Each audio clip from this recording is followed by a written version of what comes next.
자, 좀 길지만 함께 봉독하겠습니다.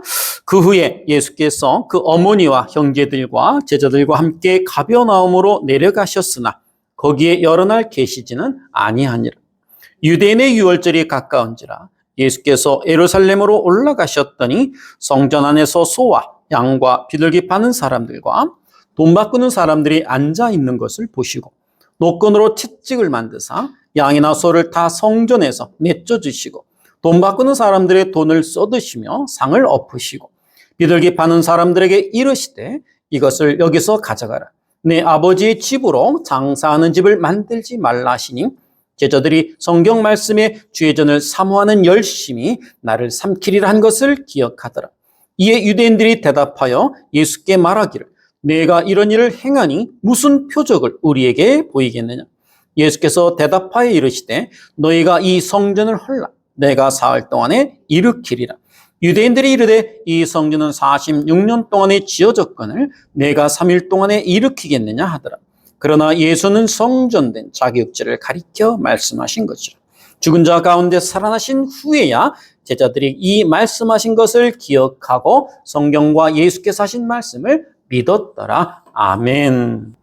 자, 신자의 삶 전체가 바로 예배여야 한다라는 거예요. 로마서 12장 1절에 보면 이런 말씀이 있습니다. 여러분들이 잘 아시는 말씀이에요. 너희의 몸을 하나님이 기뻐하시는 거룩한 산 제사로 드려라. 이것이 너희가 드릴 영적 예배이니라. 지난 시간에 말씀을 드렸죠. 여기서 몸이라고 하는 것은 육신을 갖고 살아야 하는 우리 인생을 말하는 것이고, 아셨죠? 그래서 몸이라고 하는 것은 육신을 입고 살아가야 하는 우리의 인생, 여러분들의 인생 있잖아요. 그 인생을 말하는 것이고, 그리고 산 제사가 바로 예배를 뜻합니다. 그러니까 육신을 입고 살아내야 하는 우리의 전 시간을 뭐라 그래요? 예배여야 된다는 거예요. 그 시간 전체가. 하나님께서 우리에게 요구하는 게 바로 그거예요. 하나님께서 우리에게 요구하는 것이 바로 그거라는 거예요. 이거를 진짜 예배라고 하는 겁니다. 우리는 우리의 모든 삶을 예배, 워십으로 드려야 합니다. 자, 하나님은 하나님 백성들에게 그것을 요구하셨던 것이죠. 그런데 유대인들은 형식적으로 항상 유대인들의 종교 생활 앞에는 뭐가 붙어요? 유대인들의 종교 행태 앞에는 항상 형식이란 말이 붙습니다. 자, 하나님은 하나님 백성들에게 그것을 요구하셨던 겁니다. 그런데 유대인들은 바로 뭐라고요? 형식적으로 제사를 드리고 형식적으로 예배를 드리고 형식적으로 도덕적인 삶을 사는 것처럼 형식적으로 그냥 흉내만 생색만 냈다라는 거예요. 생색만 이렇게 보였지만 그 모든 것들을 자신들의 유익을 위해 그렇게 했다는 거예요. 자신들의 유익을 위해서. 자, 그러한 열매 없는 무화과 나무는 저주받아 죽어 마땅하다라는 것을 무화과 나무의 그 저주 사건을 통해서 우리들에게 보여주신 거예요. 그러니까 여러분들이 이 땅에서 반드시 열매 없는 무화과 나무가 저주를 받아 뿌리지 말라. 죽은 그 사건은 여러분이 쉽게 그냥 넘기면 안 돼요. 우리들에게 주시는 메시지잖아요.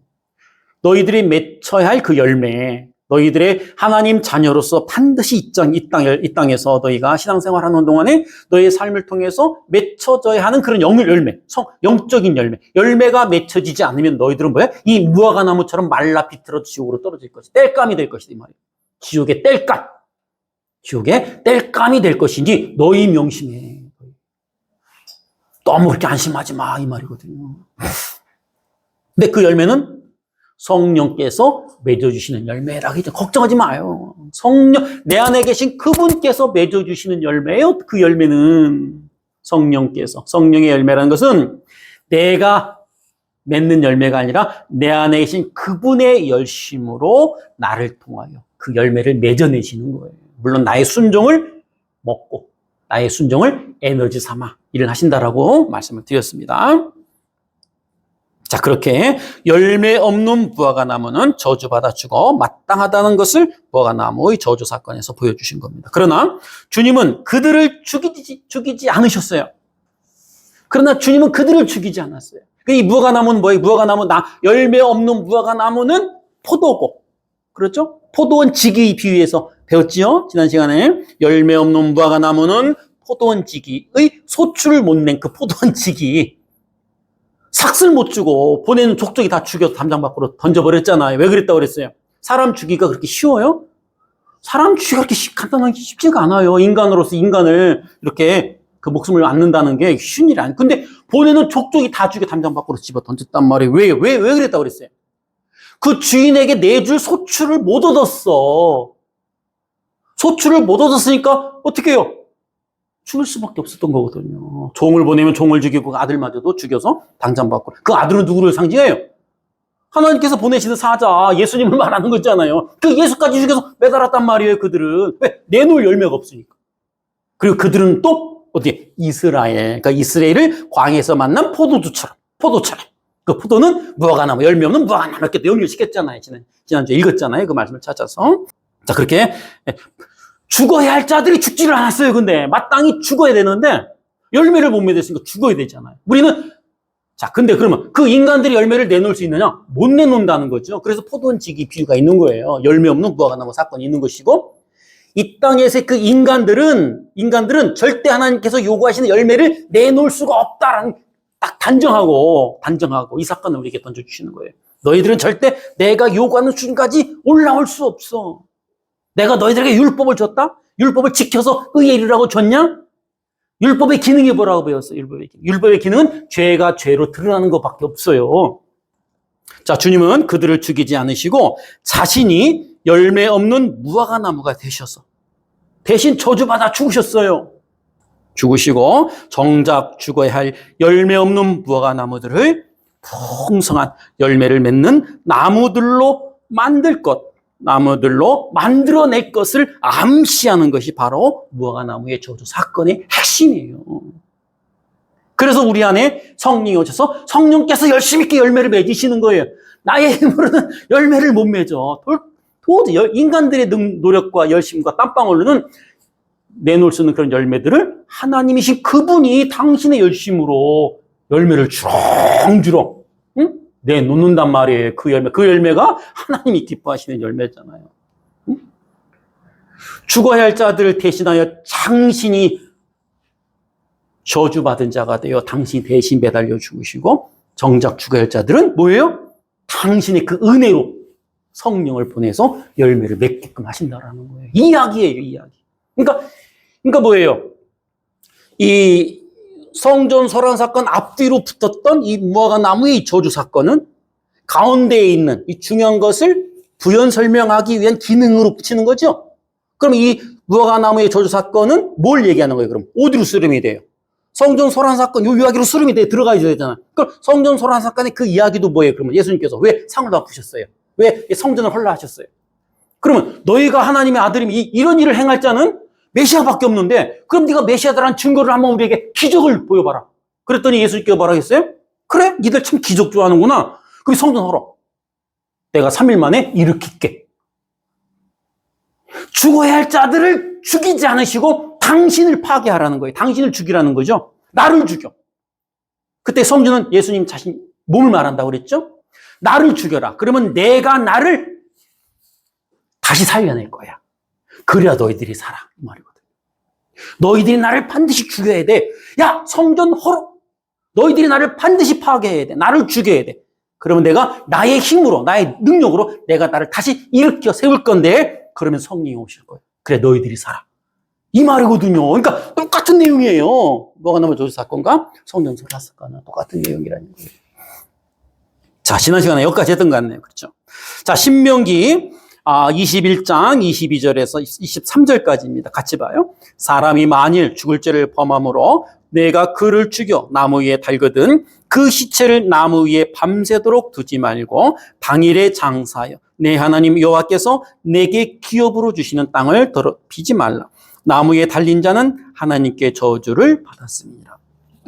이렇게 주님께서 저주받은 무화과나무가 되셔서 대신 죽으셨습니다. 우리 대신에 대신 죽으심으로 어떤 결과가 나타났어요? 저주받아 마땅한 자들을 대신하여 예수님께서 대신 죽으셨단 말이에요. 우리를 대신하고 우리를 대표하여 무화과나무를 상징하는 그 십자가에 매달려 진짜 죽으셨잖아요. 저주받은 그 무화과 나무를 상징하는 그 십자가에 진짜 매달려 죽으셔서 예수님께서 저주받은 자가 되어 우리의 저주를 다 가져가셨어요. 그 결과가 있어요. 그 결과물이. 자, 한번 찾아볼게요. 야, 이 결과물이 너무 마가복음 11장 21절로 한번 가봐요. 예수님의 그 죽으심으로 나타난 그 결과, 어떤 결과인지 마가복음 11장 21절로 한번 가볼게요. 자, 마가복음 11장 21절에서 24절까지 함께 봅니다. 베드로가 생각이 나서 여짜오되 라삐어 보소서 저주하신 무화과 나무가 말랐나이다. 예수께서 그들에게 대답하여 이르시되 하나님을 믿으라. 내가 진실로 너희에게 이르노니 누구든지 이 산더러 들리어 바다에 던지우라 하며 그 말하는 것이 이루어질 줄 믿고 마음에 의심치 아니하면 그대로 되리라. 그러므로 내가 너희에게 말하노니 무엇이든지 기도하고 구하는 것은 받은 줄로 믿으라. 그리하면 너희에게 그대로 되리라. 야, 참 유명한 말씀이죠. 성도들이 웬만한 성도들은 다 암기하고 있는 구절이에요. 이걸 또 표피적으로 문자적으로 그냥 그거 읽고 그냥 그대로 해석해서 가져버리면 큰일 나는 거죠. 그러니까 뭡니까? 가르쳐주는 선생님들이 없으니까 자식대로 다 이것을 입맛대로 해석해가지고 갖고는 산으로 들로 다 다니면서 막 소나무 붙고 난리를 쳤던 거예요. 저도 그랬던 기억이 있어. 막 산기도 막 가갖고 소나무 붙들고 막 흔들어 뽑아야 돼. 막 이 산을 막 저기로 파고 저 바다로 던져야 돼. 그랬던 어떤 목사님이 봐라, 성경에 이 산더러 들리어 저 바다에 던지우라면 그대로 될 것이다. 믿음을 가지고 하면 바다가 저 산으로 간대요. 그거를 이렇게 또 인용을 하시더라고요. 자, 내가 저 뒷동산을 놓고 내가 기도를 했다는 거야. 저 뒷동산에 저 산 때문에 우리 그 예배당 건물이 가려서 안 보이니까 저거를 좀 어떻게 산을 좀 저쪽으로 좀 딴 거로 이전시켰으면 좋겠는데 어떻게 방법이 없잖아. 기도를 했더만 그곳에 어느 날 포크레인어도만 산을 다 파가지고 평지를 만들더라. 내 기도가 응답받은 거 아니냐. 이렇게 또 얘기를. 야, 그게 기도 응답이에요? 이게 그런 말씀이냐고. 아이, 그 60만 되면 아닌 건 알잖아요. 다 거기 앉아갖고, 아멘. 그런 얘기는 아니잖아, 이게. 참. 여러분들, 큰일 나요. 그러니까. 자, 여기 보시면, 이렇게 열매를 구하시던 참 열매이신, 시장하신 주님은 아사하시고, 주님이 우리를 대신하여 죽으신 거예요. 열매를 찾으시던 그 주님께서 우리의 아사를 가져가시고, 우리의 주님, 우리의 배고픔을 주님께서 가져가신 거예요. 주님께 대신 죽으시고, 그 저주받아 죽어 마땅한 그 열매 없는 무화과 나무들이 이제 무엇이든지 구하면 풍성하게 받게 되는 열매 맺는 자들이 됐다라는 거예요. 그러니까 여러분들은 뭐든지 구하세요. 다 받을 수 있어요. 진짜 다 받을 수 있어요. 그럼 뭐든지 다 구해야 돼요? 예, 다 구하세요. 그러나 그 기도가 뭐예요? 하나님 입맛에 맞는 기도를 다시 받고, 내가 어떤 기도를 하든 간에 그 기도를 자기 식대로 바꿔갖고 응답 주신다니까. 이게 중요한 거예요, 사실은. 어떤 기도든 하세요. 하는데, 영글수록 영근 기도가 나온다고 그랬죠? 성경은 신앙생활을 열심히 착실하게 해서 말씀을 잘 배우고 깨달아서 하나님께서 우리에게 어떤 요구, 어떤 기도를 원하시는지 알게 되면 이제 그 기도의 방향이 바뀐다고 그랬어요? 그 전에는 없어요. 다 내놓으세요. 않는 게 문제지, 하는 게 문제는 아니에요. 다 내놔도 그게 하나님 뜻에 맞으면 응답이 오는 것이고, 하나님 뜻대로 이렇게 바꾸어서 응답도 주시고 하니까, 안 하는 게 문제지, 하는 게 문제는 아닌 거예요, 사실. 자, 이렇게 열매를 못 맺던 죽어 마땅한 그 열매 없는 무화과 나무들이 이제는 뭐예요? 열매를 맺는 자들이 됐다라는 거예요. 이게 뭐예요? 예수님께서 대신 저주 받은 자가 돼서 십자가에 달리신 결과로 우리에게 주어진 거라는 거예요, 이것이. 자, 이 이야기는요, 사마리아 여인의 이야기로 또 내려가면, 그 목말라 물이 없어, 마실 물이 없어, 목말라 죽어야 하는 그 사마리아 여인에게 예수님께서 지금 생수를 퍼주시고, 자신이 목마르다라고 외치시며 목마른 자가 되셔서 죽으시는 그 예수 그리스도의 이야기와 또 데칼코마니 딱 겹치는 내용이죠. 나중에 사마리아 여인의 이야기로 내려가면 배울 겁니다. 자, 바울은 그 이야기를 이렇게 정리를 하고 있어요. 고린도후서 8장 9절입니다. 우리 주 예수 그리스도의 은혜를 너희가 알거니와 부유하신 자로서 너희를 위하여 가난하게 되심은 그의 가난함을 인하여 너희로 부욕케 하려 하심이니라. 또 이 기도, 내가 한 가지 흠을 또 안 잡을 수가 없는 게, 야, 예수님께서 우리의 가난을 다 가져갔어. 성도의 가난을 예수님이 다 가져가죠. 그러니까 절대 성도는 이 땅에서 가난하면 안 돼. 가난은 죄야. 그래서 미국의 어디 저기 그 주를 이렇게 통과하다 보면 그런 게 써있대요. 팻말에. 가난이 죄입니까? 그 가난을, 그러니까 그럼 뭐예요? 심령에 가난한 자는 천국이 저 있고, 그럼 이거는 뭔 내용이야? 어디에서는 가난해야 된다라고, 또 어디서는 가난하면 죄다라는 거. 어떤 게 맞는가 도대체? 부자와 가난은 그런 가난을 말하는, 부자를 말하는 건 아니겠죠? 그렇죠? 이 땅에서의 풍요, 있고 없음을 말하는 건 아니겠죠? 성경에서 말하는 부자와 가난은 그런 걸 말하는 건 아니죠. 자, 우리가 참 정리할 것이 한두 가지가 아니에요, 보면. 자, 바로 그 은혜의 복음이 하나님과 지인들 사이에 놓여있던 그 율법과 그 율법 아래에서 자행되던 죄들을 바다로 던져버린 것이죠. 그러니까 예수님께서 우리를 대표하고 대신하셔서 십자가에 매달려 죽으시고 그 결과물로 어떤 것이 주어졌어요? 우리와 하나님 사이에 있던 그 율법이 파괴가 된 것이고, 그렇잖아요. 율법이 파괴되고 율법이 저물고 뭐가 왔어요? 율법의 시대는 가고 은혜의 시대가 왔잖아요. 은혜의 시대에. 율법의 시대는 간 거예요. 그러니까 하나님이 우리의 자기 백성에게 왜 율법을 줬어요? 그 율법을 딛고 천국으로 올라오라고 준 거예요? 아니죠. 쉽게 말하면 율법은 가림막이었어요. 가림막.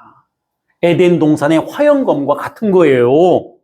에덴 동산에 자꾸 이 놈들이 그 선악과를 아는 열매를 따먹으니까 이제 그 이후로 아담 이후로 못 따먹게 하려고 뭘 세웠어요? 하나님 거기다가 화영검, 빙빙 도는 불을 세워놨단 말이에요. 여기다 접근하지 못하게끔 아무도. 그 선악을 알게 하는 나무 열매에 접근하지 못하게끔 이 인간들이, 이 죄인들이 더 이상 빙빙 도는 불기둥을 세워놨다니까요. 그것이 바로 율법이에요. 그러니까 율법을 우리에게 준 건 이거를 지켜, 이거를 딛고 천국으로 주신 거냐고요. 아니라니까요. 율법 아래에서는 전부 다 뭐예요? 저주받은 인간이에요. 율법 아래. 율법으로는 의의 일자가 없다라고 했죠. 도대체 뭘 배우는 거야? 율법으로는 의의 일자가 없다고 했잖아. 하나님이 율법을 주시면 율법으로는 의의 일자가 한 놈도 없다. 한 사람도 없느니라. 그러면 율법을 우리가 뭐예요? 이고 들고 메고 율법의 도움을 받아 천국에 오라고 주신 거냐고요. 아니란 말이죠. 그러니까 율법은 하나님과 우리의 구렁이란 말이에요. 우리가 넘지 못한 하나의 강을 만들어 놓으신 거라니까. 인간의 힘으로는 도저히 건널 수 없는 강의 율법이었던 거예요. 그러니까 너희들의 노력으로는 그래 한번 지켜봐. 너희들이 이것을 지켜서 율법이 요구하는 그에 이를 수 있는지 한번 지켜봐. 그래, 지켜봐. 라고 줬더니 이 인간들이 한번 해보지요. 가지고 한번 해볼게요. 하고 다 덤벼들더라는 거예요. 그게 인간들의 죄성입니다. 인간들이 요구했어요. 법을 좀 주세요, 우리에게. 우리가 하나님을 잘 섬길 수 있는 방법이 있지 않겠어요? 뭔가 하나님의 그 법을 좀 우리에게 한번 줘보세요. 그럼 우리가 그 법을 지켜서 하나님의 의에 이룰 수 있는 그런 자신감이 우리에게 있으니까 한번 그걸 주세요. 그랬더니 그래? 그럼 내가 죽게 하고 준 게 율법이잖아요. 그 율법의 의로는 천국을 아무도 못 가죠. 다른 의, 예수 그리스도로 말미암아 우리에게 주어지는 은혜로 주어지는 그 예수 그리스도의 의, 그 의가 우리에게 전가되지 않으면 힘든 거 불가능한 거죠. 그죠. 그거예요. 그러니까 우리와 하나님 사이에 놓여있던 그 율법과 그리고 율법 아래에서 자행되던 그 죄들, 그게 바로 뭐예요? 우리가 또 지난 시간에 배웠던 성전 파괴, 예수님께서 성전을 다 뒤엎었던 그런 그 이야기. 그들의 율법을 받은 이스라엘 민족들이 율법대로 열심히 종교 활동을 했더니만 주님이 오셔서 다 그 판을 뒤집어 엎더라는 거예요. 뒤집어 엎더라는 거예요. 그 정리가 좀 되죠? 들으시면서. 자, 죄들이 어디로 던져진다는 거예요? 바다로 던져진다는 거죠. 바다로. 우리와 하나님 사이에 놓여있던 그 율법이 바다에 던져지고 그 율법 아래서 자행되는 그 모든 온갖 죄들이 바다로 던져지더라는 거예요. 그래서 우리는 뭐예요? 이제 율법의 적용을 받지 않는 사람들이 된 거예요. 우리는 율법의 적용. 율법의 적용이 아니라 은혜의 적용을 받는 사람들이 된 거예요. 우리는 율법 시대는 가고 은혜의 시대가 왔잖아요. 그 은혜가 우리를 이끌어가고 있잖아요. 여러분은 율법 아래에서 그 이스라엘 민족들처럼 그렇게 살다가 그 상업품을 당할 거예요? 아니면 은혜 아래에서 은혜를 누리면서 은혜가 이끌어가는 삶을 살다가 천국에 가실 거예요. 선택하세요, 여러분들이. 자, 다시 한번 말씀드릴게요. 바로 그 은혜의 복음이 하나님과 죄인들 사이에 놓여있던 그 율법과, 그러니까 은혜의 복음이 율법을 밀어낸 거죠? 그리고 율법 아래 자행되던 모든 죄들이 바다로 던져졌잖아요. 그걸 말하는 거예요. 이 산더러 들리어 바다에 던지우라 하면 던져질 것이다. 이 말은 뭐예요? 자, 좀 이렇게 이야기하면 좀 이해가 좀 쉬울까요? 예, 여기서 산이라는 단어가 나오죠. 이 산 그러잖아요. 그 이 산은 어떤 산을 말할까요? 이거를 여러분들이 정리를 하셔야 돼요. 그래야 좀 이해가 더 빠른 거예요. 이 산은 어떤 산을 말할까요? 주님께서 지금 성전으로 올라가시는 길에 그 길에 말씀하시는 거니까 이 산은 어떤 산을 말할까요? 시온산을 말하는 거죠. 그 성전이 있는 시온산. 그 성전을 말하는 거예요. 시온산. 율법의 근거지, 본거지. 그 시온산, 성전을 말하는 거란 말이에요.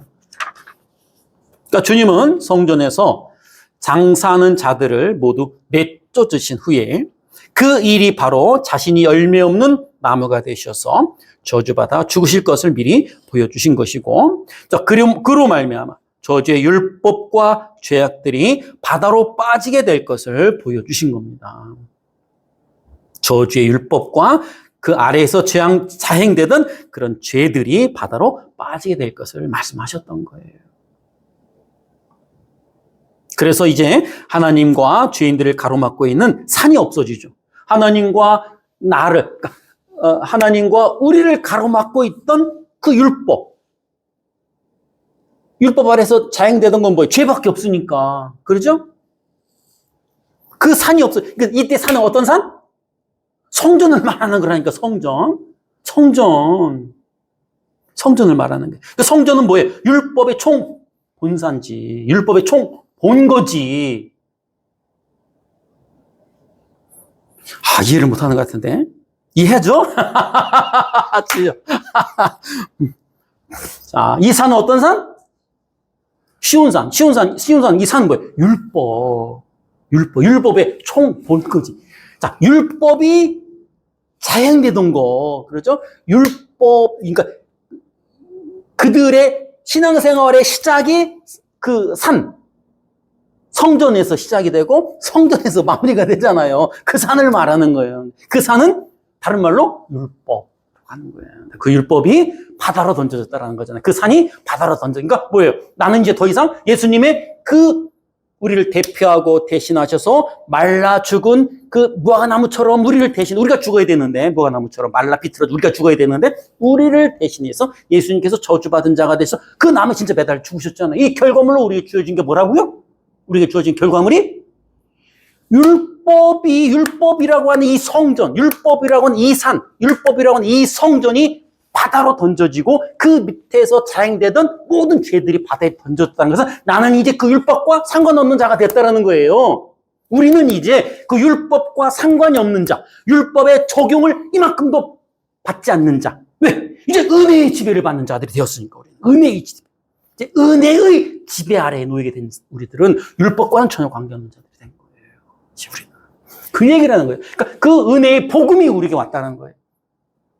율법이 가고, 율법이 상징하는 이 산, 시온산, 이 성전이 이제 가고 떠나가고, 그 율법이 가야 할 곳으로 가고, 그것은 이제 바다로 이제 상징을 하잖아요? 가야 할 곳으로 가고, 그 율법의, 죄들이 다 그리 가고, 대신에 이제 은혜의 복음이 나에게 왔으니까 우리는 더 이상 이제 율법과는 상관없는 자들이 되었고, 은혜의 복음이 나를 이제 지배하기 시작하잖아요. 은혜의 그 복음이 나를 이제 내 삶에 적용되기 시작하잖아요. 이 얘기를 하는 거예요, 지금. 자, 자, 그래서 이제 하나님과 죄인들을 가로막고 있던 산, 다시 말씀드리면 율법, 그 성전을 말하는 거죠. 이 산이라고 하는 것은 없어지고 또 죄인들이 의인들이 돼요. 의인, 이게 중요한 말이죠. 그 율법 아래에서는 뭐예요? 전부 다 죄인이에요. 그래서 구약에 보면 죄인 다 죄인이라고 얘기죠. 그러니까 율법 아래에서는 율법의 의로는 하나님께 갈 수 없다라고 그래요. 그럼 뭐예요? 율법의 의로는 천국에 갈 자 하나도 없다라는 말인데, 천국에 갈 수 없다는 것은 뭐예요? 다른 곳, 지옥이죠. 지옥에 가는 놈들이 누구예요? 죄인들이 가는 곳이잖아, 거기는. 죄라는 부분, 이 죄의 문제를 해결받지 못한 자들이 가는 곳이 지옥이니까.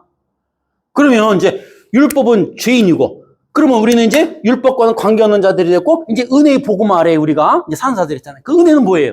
의인이잖아요.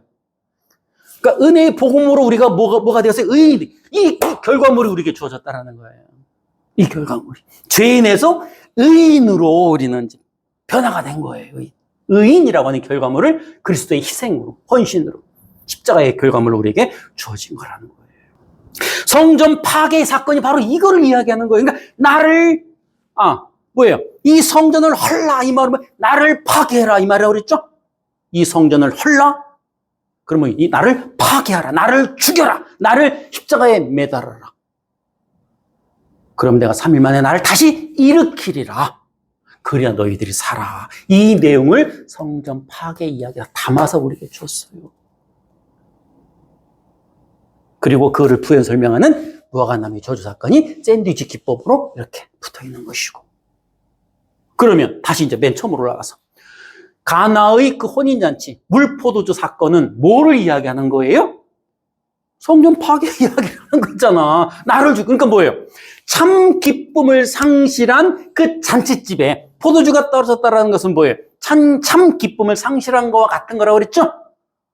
참 기쁨을 상실한 그 잔치집에 예수님이 들어가셔서 참 기쁨을 회복시켜주는 그 하나의 상징으로 물포도주 기적을 일으킨 거죠. 더군다나 거기에다가 항아리가 6개밖에 없어. 또 항아리가 중요한 것은 항아리가 6개밖에 없다는 게 더 중요한데, 근데 마지막 7번째 항아리가 되셔서 내가 거기에 쓸 거야, 이 말이거든. 결과적으로 마지막 7번째 항아리로 오실 예수 그리스도, 그래야 혼인잔치가 완성된다라는 거예요. 혼인잔치가 참 기쁨이 회복된다라는 것이죠. 그거를 곡해하고 못 알아먹으니까, 오해하니까 예수님께서 답답하셔갖고 다시 그 장시간 동안 또 그걸 또 다시 설명해 줘야 되니까, 이해시켜 줘야 되니까 성전설한 사건, 그리고 또 뭐라 했어요? 니고데모의, 이제 바로 나와요. 다음 주부터 니고데모의 이야기, 그리고 사마리아 여인의 이야기까지 또 더 부연 설명을 통해서 예수님의 그 물포도 기적 이야기를 다시 설명해 주는 그런 식으로 우리가 표적의 제공 공부를 해야 된다고 그랬죠.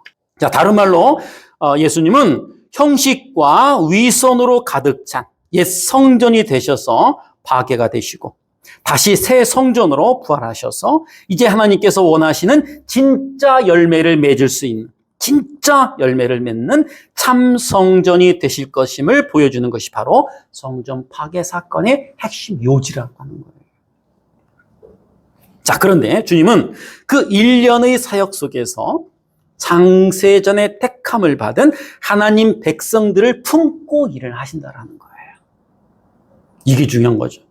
그 1년의 사역 속에서 혼자 사역을 하는 게 아니라 창세전에 하나님의 그 택함을 받은 그 백성들을 그 가슴에 품고 일을 하신다라는 거예요. 그러면 그 예수님께서 성전에 올라가서 녹건으로 채찍을 만들어 상을 뒤엎을 때 여러분들은 어디에 계셨습니까? 그곳에 계셨죠. 십자가에 매달리실 때 여러분들은 그 십자가에 함께 매달렸죠. 3일 만에 무덤에서 문을 열고 부활해서 이렇게 나올 때 여러분들은 어디 있었습니까? 그 현장에 있었던 거예요. 그 현장에 있었단 말이죠. 자, 그래서 저주받아 마땅한 열매 없는 무화과 나무들이 하나님께서 인정하시는 참 성전으로 이제 변하게 되는 것입니다. 그래서 성경은 우리 성도들을 뭐라고 불러요? 성전이라고 부르는 거예요. 그래서 우리를 성전이라고 부르는 거예요. 자, 고린도전서 3장 16절입니다. 너희가 하나님의 성전인 것과 하나님의 성령이 너희 안에 거하시는 것을 알지 못하느냐? 묻는 거죠. 너 그것도 모르니, 얘들아? 자, 처음에 율법을 줬죠. 율법을 줬더니 애들이 못 알아먹어. 그래서 눈에 보이는 이제 성전으로 줬죠. 근데 그 성전도 못 알아먹네, 그 내용을. 그래서 그 성전의 실체인, 그 예수가 직접 오셨죠. 그렇죠? 예수가 직접 오셨단 말이에요. 그러니까 첫째 성전도 파괴가 되고, 두 번째 성전도 파괴가 되고, 첫째 성전은 율법을 말하는 거예요. 자, 그럼 우리 이렇게 얘기하죠. 첫째 하늘, 둘째 하늘, 셋째 하늘 이렇게 표현한단 말이죠. 그러니까 첫째 성전은 첫째 하늘, 둘째 성전을 둘째 하늘, 셋째 성전을 셋째 하늘 이렇게 또 얘기한단 말이죠. 같은 말입니다. 바꿔 얘기할 수 있어요. 그러니까 첫째 성전은 율법. 율법은 안 돼. 율법을 줬더니 얘들이 율법을 지켜서 또 의에 이르려고 노력한단 말이죠. 율법을 준 이유는 뭐예요? 나는 진짜 정말 죄인이구나. 난 정말 죽을 자가 맞구나. 하나님의 은혜가 아니면 난 전혀 불가능한 자이고 깨달아 먹으라고 줬더만 지켜보려고 애를 쓰라는 거예요. 그러니까 율법으로도 안 되는 거죠. 그랬더니 진짜 눈에 보이는 걸 줬어. 이제 성전을 지키게끔 하잖아요. 성전을 줬어. 그랬더니 열심히 가서 그냥 제사만 더 드리다네. 성전도 주고 제사 제도를 줬더니 열심히 가서 내용은 빼고 형식적으로 그냥 제사 행위만 행해더라는 거죠. 이것도 아니야. 답답한 거죠, 하나님이. 그러니까 그 모든 첫째 성전, 둘째 성전, 첫째, 둘째 하늘을 실체하는 실체인 진짜 예수를 보냈더니 그 예수마저 죽여서 나무에 매달더라는 거예요. 근데 그 예수는 주로 오신 예수죠. 그 예수가 파괴되어야만이 뭡니까? 참 성전이 올라서는 거죠. 자, 예수 그리스도의 그 희생으로 십자가의 죽음으로 말미암아 뭐예요? 참 성전이 된 거예요, 우리가. 안 그러면 여러분들도 우리는 없는 거죠. 우리는 없는 거죠. 자, 성경은 우리를 성전이라고 부릅니다. 자, 그런데 그 모든 것은 다 하나님의 은혜로 말미암은 것이죠. 하나님의 은혜로 말미암은 것입니다. 우리의 노력이 거기에 이만큼도 보탬이 안 됐다라는 거예요. 여러분들의 하나님은 우리 땀 냄새를 싫어한다니까요. 하나님은 우리의 땀 냄새를 진짜 싫어해요. 이 말은 뭐예요? 그럼 아무것도 하지 말고, 응? 그냥 죽은 듯이 가만히 누워있으라는 말인가? 또 그렇게 이해를 하는 사람들이 아니죠. 구원에 있어서, 구원 사역에 있어서, 이 땅에서 여러분들이 성도로 지어져 가는 데에, 하나님 백성의 그 안으로 편입되는데, 우리가 할 일은 없다라는 뜻이에요. 우리가 땀 냄새를 싫어한다는 것은. 그러니까 과거 그 이스라엘 민족들이 얼마나 열심히 종교 생활을 했습니까? 그걸 땀 냄새라고 그래요. 하나님은 그런 땀 냄새를 원했던 게 아니죠. 하나님은 그런 땀 냄새를 원했던 게 아니에요. 그런 땀 냄새. 근데 그들은 그런 땀을 막 내면서 땀 냄새를 풍기면서 하나님을 찾더라는 거예요. 내가 언제 이런 땀 냄새 원했어? 내가 언제 이런 땀 냄새를 나한테 바치라고 그랬어? 그게 뭐예요? 양의 피고 양의 고기를 태우는 냄새잖아요. 내가 그런 걸 원했어? 전혀 그런 걸 원하지 않았다는 거거든요. 두 손 두 발로 가만히 있으라는 게 아니에요. 움직이세요. 좀 전도 좀 하고. 친구를 만나는 목적도 전도에 있어야 돼. 친구하고 밥 먹으라는 것도 전도 목적으로 해야 되고, 이제. 우리 사모님은 참 많은 사람들이 좋아하고, 복음을 놓고 가면 안 돼요. 복음을 같이 갖고 가야지. 앞으로 복음을 갖고 갑시다. 복음을 갖고 가시는. 자, 그 모든 것은 하나님의 은혜로 말미암은 것이다. 잊으시면 안 됩니다. 자, 우리는 옛 성전 안에서 자신의 유익을 위해 장사하는 그 장사치들처럼 옛 성전 안에서 유대인들을 말하는 거죠. 예수님께서 상을 뒤엎었던 그거를 말하는 겁니다. 그들처럼 계속 죄만 짓고 있었는데 주님께서 찾아오셔서 우리에게 무상의 선물을 주신 겁니다. 그래서 17절에 주님이 참 성전은 기도하는 집이라고 또 부르시는 거예요. 자꾸 이상한 말들이 자꾸 나오네. 그럼 기도하는 집이 뭐예요, 그러면? 만민이 기도하는 집이라고 또 써 있어요, 교회에. 프랭카드에 많이 붙어 있어요. 이게 좋은 말이에요. 굉장히 만민이 기도하는 집. 이 말이에요. 이게 좋은 말이거든요. 무슨 말이에요 또 이건 도대체. 여기까지 할까? 다 끝내고 말을까? 여기까지만 할까? 5분만 더 하고 마칠게요. 예, 오늘은 마지막 시간이기 때문에 결론을 내야 됩니다. 자, 성도, 이 참 성전은 기도하는 집이래요. 이 무슨 뜻일지. 한번 풀어보고 마치도록 할게요. 자, 기도라는 것이 뭐예요, 여러분들? 기도가 뭐 어렵게 생각해요? 기도라고 하는 것은 이런 겁니다. 하나님 앞에 항복한 자들이, 우리는 이미 항복한 자들이죠. 성도님은 이미 하나님 앞에 두 손 두 발 다 든 사람들이에요. 이미 항복에 시작하는 거예요. 항복. 두 손 두 발 다 든 상태로 시작하는 거예요, 우리는. 아직 항복을 안 했어요? 그럼 예수님 아직 인격적으로 못 만난 거지. 첫째 부활에 참여하지 못한 자들이지. 난 아직 항복한 적이 없는데 큰일 나는 거예요. 이미 우리는 항복한 자들이에요. 하나님 앞에. 항복한 자들이 하나님, 내 힘으로는 이룰 수 있는 것이 하나도 없네요. 내 힘으로는 할 수 있는 일이 하나도 없어요. 할 수 있는 일이 하나도 없어요, 아버지. 저 좀 도와주세요. 하나님의 도움이 절실합니다, 아버지. 저 좀 도와주세요라고 하나님 앞에 바짝 엎드리는 거, 이거를 기도라고 그래요.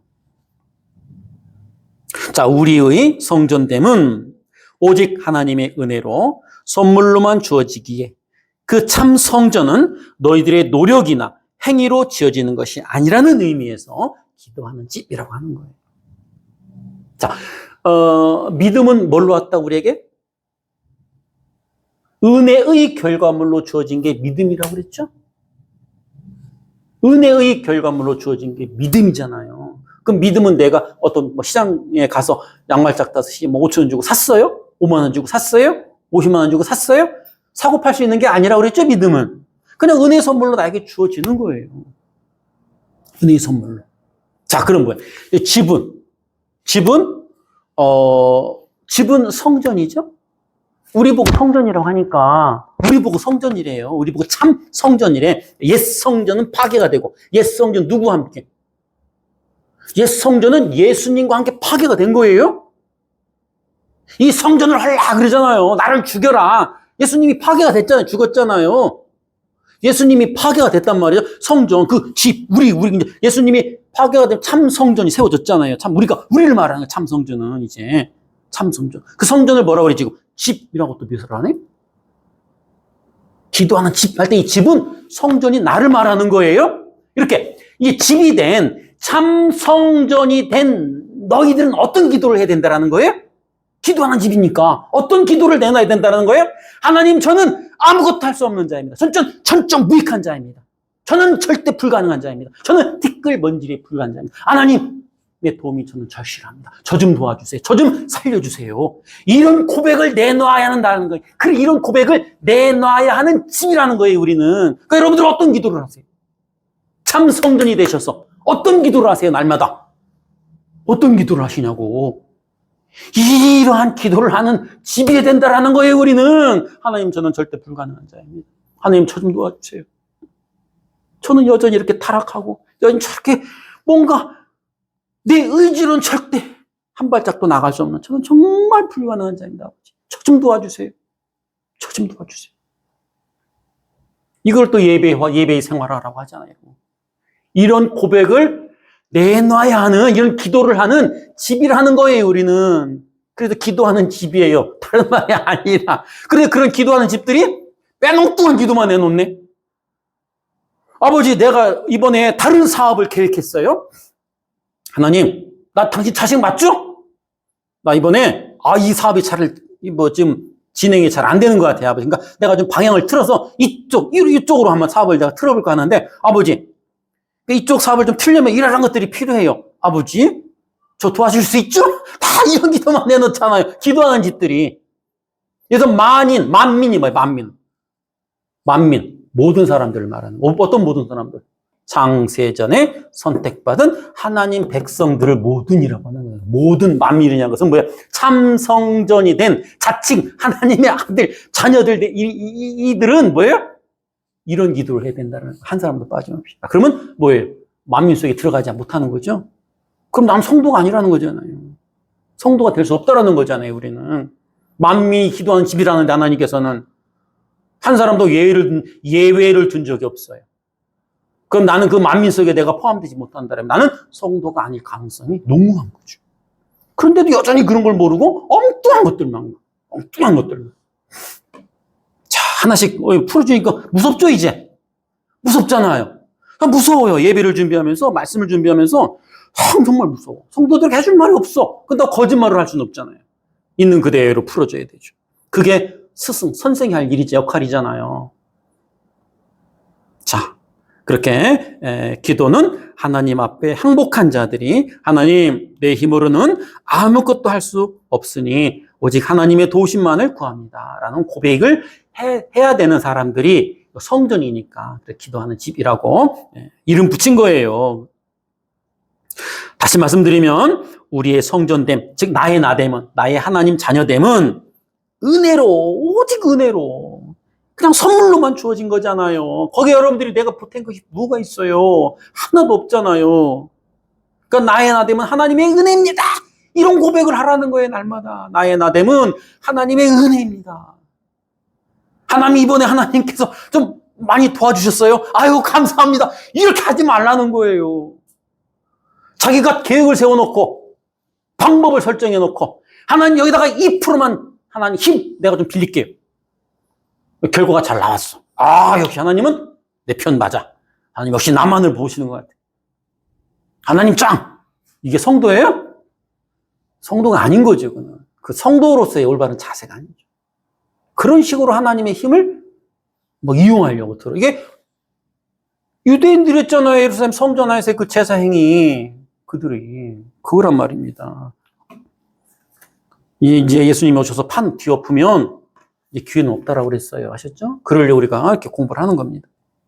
자, 그런 의미에서 기도하는 집이라고 부르는 거예요. 마가복음 11장 17절로 갑니다. 이에 가르쳐 이르시되 기록된 바 내 집은 만민의 기도하는 집이라 칭함을 받으리라 하지 아니하였느냐. 너희는 강도의 구려를 만들었도다 하시매. 강도의 구려. 만민이 기도하는 집의 반대어는 강도의 구렬이네. 여러분들의 강도의 구렬입니까? 아니면 여러분들은 기도하는 집입니까? 나는 기도하는 집이 되고 싶어. 나는 기도하는, 여러분들이 난 기도하는 집이 되기를 주님의 이름으로 축복합니다. 자, 그러니까 이제 새롭게 지어진 성전들은 우리는 새롭게 지어졌잖아요. 옛 성전인 예수님께서 그 실체가 옛 성전의 실체인 그 주님께서 직접 오셔서 파괴가 되시고 파괴되심으로 말미암아 이제 부활은 새 성전으로 부활하신 거죠. 새 성전으로.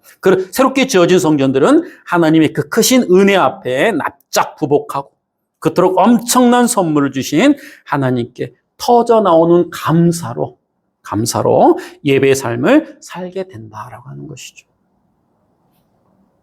자, 그런데 마지막으로 보자고요. 그런데 제사장들은 어떻게 했습니까? 제사장들은 어떻게 했어요? 제사장들은 그리고 또 그 유대 종교 지도자들, 사내들인 공예 회원들을 말하는 거죠. 대제사장들과 그 제사를 관장하던 사람들은 제사장이죠. 그 제사를 직접 양을 잡고 피를 뿌리고 고기를 굽고 하던 사람들은 제사장들이에요. 이 제사장들. 그리고 사내들인 공예원은 뭐예요? 그 종교 지도자들입니다. 행정, 입법, 사법을 관장하던 그 기관이에요. 그 당시에 굉장히 권력가들이었죠. 이들을 말하는 겁니다. 지도자들과 또 그곳에 제사를 드리러 성전을 찾아 올라온 그 불쌍한 사람들, 유대인들. 응? 유대인들이 한 짓이 뭐냐고요. 그 유대인들이 한 짓이. 하나님을 섬기는 것이 자신들의 목적이 아니라 모두 다 자기의 유익을 위한 풍성한 나뭇잎파리 같은 종교 행위만을 하고 있었던 겁니다. 그래, 그거를 나무라셨던 거예요, 예수님께서. 우리에게 또 한 번의 기회를 주셨던 겁니다. 또 한 번. 자, 그러니 하나님의 형상 회복이라고 하는 정작 맺어야 할 열매는 맺지 못하고 엉뚱한 일들만 열심히 하고 있었던 거예요. 그게 바로 잎사귀만 풍성한 저주받을 무화과나무 사건의 이야기입니다. 그리고 이 무화과나무 사건의 이야기는 그 안에 성전사는 사건을 싹 끼워 넣었잖아요. 부연 설명으로 이야기를 하는 거야. 어떻게? 이제 여러분 좀 이해가 많이 깊어졌나요? 예. 기도하겠습니다.